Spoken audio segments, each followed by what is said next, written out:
From the Edge of the Web studios, here's what we're looking at this week. All right, so welcome to the Site Strategics Digital Marketing News Desk. This is the bonus news podcast and the video for Edge of the Web, episode number 351. I'm your host, Aaron Sparks, and joining me this week on the news is Lily Ray of Path Interactive. So let's take a look at our first article over at Search Engine Journal by a friend of the show, Susan Wenograd. She writes, Google waives ad serving fees for news publishers. Google has actually announced their latest way to be able to help businesses during the COVID-19 crisis. And this time they're focusing on journalism for the next 5 months. Google Ads will waive the ad-serving fees associated with their Google Ad Manager product, the platform most likely known and associated with Google's legacy AdSense advertising product, where publishers can earn money with their displaying of their ads. So these fees are going to be waived for the next 5 months, and applications need to be presented. It's just not going to be a full-on removal. You have to actually submit for the application, and you can actually, if you're a journalist, be able to submit that all the way through April 29th. Google is also providing $1 million in funds to both the International Center of Journalists and Columbia's Journalism Dart Center for Journalism and Trauma. The former will actually help support reporters on a global basis, and the Dart Center will actually continue to provide help to journalists who experience traumatic events during the crisis coverage. So, Lily, what do you think about these efforts that Google's actually making right now to be able to waive off some of the fees and be able to give a little bit of lift here regarding these platforms? I mean, I think it's great. I did a webinar recently with Daniel from Google, from the Search Console team, and he was talking a lot about how they've been pausing a lot of the initiatives that they had planned for 2020, like most people across most industries, and they've been really shifting their efforts towards trying to help businesses and provide information, and obviously make a lot of changes to the search results and to their relationships with businesses that advertise. So I think everything they're doing is really benevolent and awesome, and I'm happy to see how they've been responding. Yeah, and we covered last week the fact that they're actually giving some Google ad credits that are going to be actually deployed over the corresponding months to small and medium-sized advertisers. What a fantastic way to be able to give back to the community, right? Yeah, I agree. Sweet. So we're going to be watching from afar there, and certainly bringing our digital marketer audience more information of how you can also benefit from this. But for journalists, there's at least a little bit of relief there. All right, over at Search Engine Land by Mordy Oberstein, let's talk about this real quick. How COVID-19 may change the SERP forever. This was a really cool article that a friend of the show, Mordy, actually from Rank Ranger, actually jumped in there. Basically, the new sticky side menu functionality at the left side of the page could solve some of the biggest problems Google's facing going forward, he says. What started out as a simple alert panel has evolved into the more prolific set of direct information on the Google SERP ever seen. Google's on the SERP coverage of COVID-19 isn't only an easy-to-access beast of good data, but it's also a peek at what could be coming to the SERP permanently. So we certainly recommend everybody jump into that article, because there's so much information that Morty's sharing regarding that. But not to save everything for our podcast with Lily, but Lily, you've certainly been focusing on what's changing on the SERP right now. What's your take on that panel, as well as some of what Morty's covering in the article?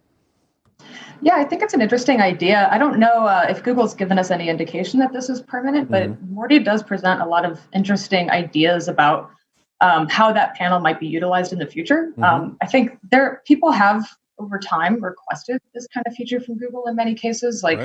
Don't always try to assume that you know my intent when I search for something. Maybe I want the ability to toggle through different options within the search results and kind of narrow down into what I'm looking for. Sure. And that's a common feature of websites in general, to have that kind of sidebar where you can navigate through the results. So I do think it's interesting. And I'm curious to see how people engage with it and what Google does with it over time. And we're certainly going to be covering a number of the different new panels that they're rolling out in our full-on interview with Lily. But I think it is interesting is that Morty's looking at this as the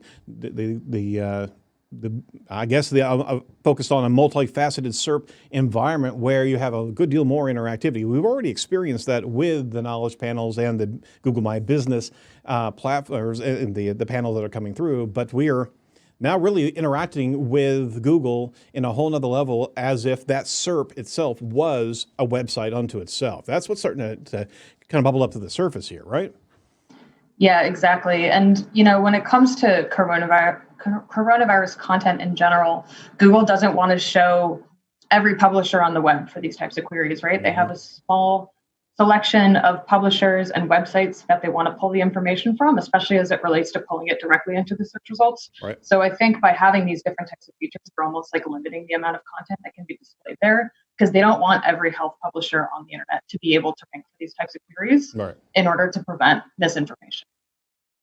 Very good. So that's there's not only new structure and navigation, but they're also making sure the best content bubbles up to the surface as well. So we want to be able to see more useful transactional type of information in the SERP. I'm assuming here that's why these panels are there. So we certainly want to pay attention to those. There may be new ground, a new rank tracking to watch all these different panels come through.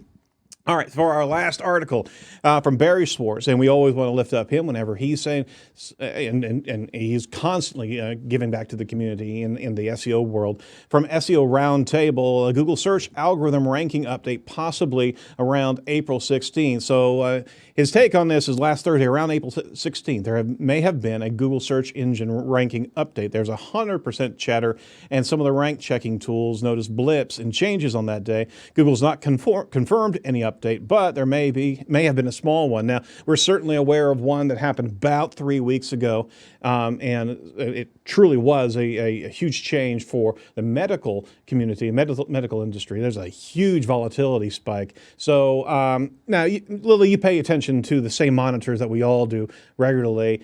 You made a comment right before we went on air.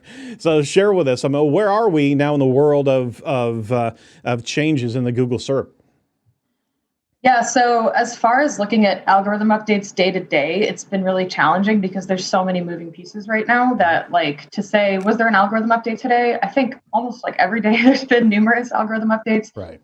Recently, John Mueller confirmed there are people at Google that are currently looking at the algorithms as it relates to information related to coronavirus. And he didn't specifically say what they're doing, but there's definitely people actively making changes right now. I imagine, as I mentioned before, they're trying to mitigate misinformation and articles, ranking that maybe shouldn't be. Right.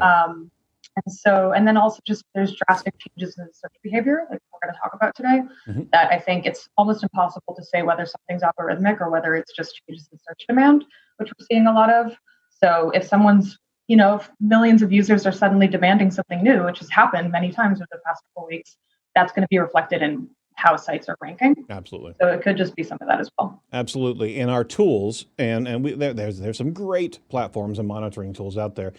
They've never been, neither have we ever been in this space before, because to try to hold volatility tracking tools in context of things that are changing daily, we kind of have to give it a little bit of a pause there. We know things are changing, but it's going to be very, very hard to actually look at algorithm core updates whenever there's so much noise that's happening right now. Exactly. All right. So we certainly love the tools and we love the monitors, but at the same time, give it a little bit of context and latitude, because news is changing literally all the time right now. All right. So with that, those are the news items of the week. We certainly thank Ahrefs, speaking of a tool, for continuing to be a sponsor of Edge of the Web. Ahrefs makes competitive analysis very, very easy. Their tool shows you how competitors are getting their traffic and why. You can break down their content, their pages, their inbound links, and be able to start building your strategy to be able to outgun them. So if you're interested in all the data that they provide, and they have some great functionality and deep insights into the inbound factors, which is their core competency there. But their SEO audit is pretty sharp as well. So go over to ahrefs.com today. You'll get a free trial, and you can start swimming in great data just like we do over here at the shop. All right. So with that, we certainly want to make sure you check out the full interview with Lily Ray coming up here, and make sure to like, comment, and subscribe to our video channel over at YouTube, the video channel. How about the YouTube channel? Get updated so we can actually let you know whenever we go live on our next show. And also make sure that you go over to edgeofthewebradio.com and submit to our listeners poll. That sounded very, very authoritative. No, don't submit. Please share with us your information, because we want to know how we can best serve you in this show. All right, so from all of us over at Edge of the Web, thanks so much for listening, and be sure not to be a piece of cyber driftwood. Talk to you next week.